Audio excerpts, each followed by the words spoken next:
Banlieue de Tel Aviv, réunion hebdomadaire pour Maire et ses amis à la terrasse du Café des Sportifs. C'est avec fierté que le patron des lieux annonce l'ouverture d'une session du Parlement des Juifs de Libye. Car tous ici font partie des 180 000 Juifs originaires de Libye vivant en Israël. Ils se retrouvent chaque vendredi et en ce moment, le sort de l'ex-dirigeant libyen est dans toutes les conversations.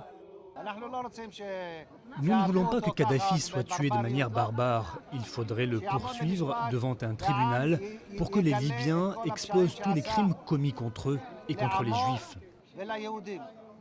Nachté a quitté la Libye pour Israël en 1952. Il n'avait alors que 14 ans, mais le temps n'a pas effacé l'attachement pour sa terre natale. C'est un de mes meilleurs souvenirs de ma vie. C'est un pays qui était très tolérant. C'est un pays qui n'était pas religieux. Avec 38 000 membres, la Libye était la plus petite communauté juive d'Afrique du Nord. Déjà décimée par l'émigration vers Israël, elle disparaît complètement lorsque Kadhafi prend le pouvoir en 1969.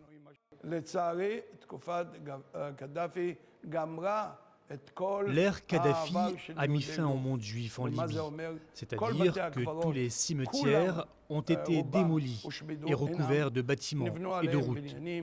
La plupart des synagogues ont aussi été détruites.